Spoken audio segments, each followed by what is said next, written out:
Hello and welcome to glennzb TV, the show that puts glennzb into your virtual headset. Yes, I'm bringing New Zealand to the world. And the world to New Zealand. And look, just bring the women on. The head of the New Zealand Olympic Committee is supporting calls for equal media coverage for female athletes. Apparently, UNESCO has said that only 4% of media content is dedicated to women's sport. And only 12% of sports news is presented by women. And as I've said before, really, men shouldn't be involved in anything, anywhere, anytime. Like, I don't even know why you bother with us anymore, to be honest. What use are we, really? Get rid of it all completely and just have women doing it. It'd be way better. We'd enjoy it more, you'd enjoy it more, everybody would be happier. Let's get on with it. Stop talking about it. Do it.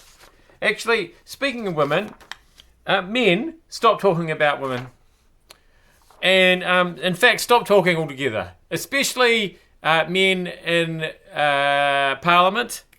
You need to stop talking. You need to stop talking about women, you need to stop talking about underage women, and you need to stop talking to them via social media. Now, David Seymour he's leapt to Chris Bishop's defence. I'm sure Chris Bishop is so happy about this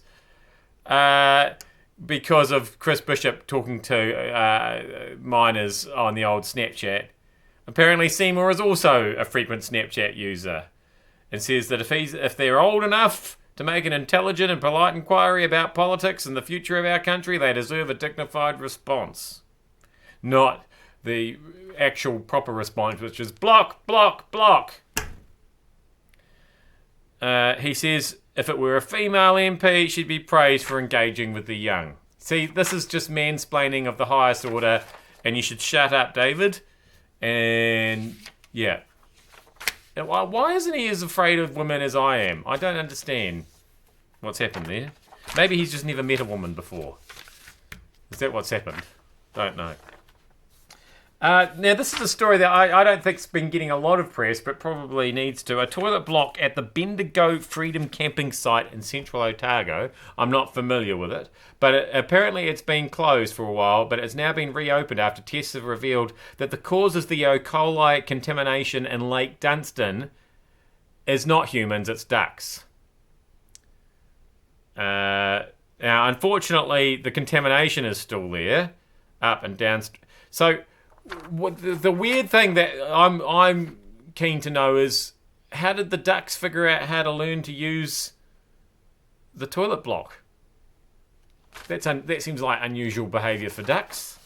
I am licensed to tell dad jokes. I just want to make that quite clear. I have 2 licenses. Finally, really, if you can't get this one right, weather forecasters, what are you doing? Cyclone Gita has finished with Tonga. She is heading off towards Fiji, of course. It was a Category 4 storm, which is a big storm, especially when you're a little island.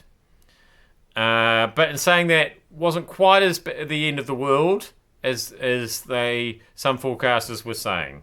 Unless you happen to be in the Met Office. Because it blew the roof off the Met Office near the airport on the main island of Tongatapu. So, what do we draw from that? If you can't see that coming, what are you doing, weather forecasters?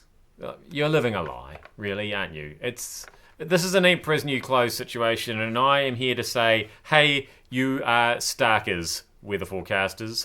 You don't know what you're doing. You're making it up. You're just guessing. Pack it in. I am glennzb. Thank you so much for having me in your virtual headset. I will see you back here again tomorrow.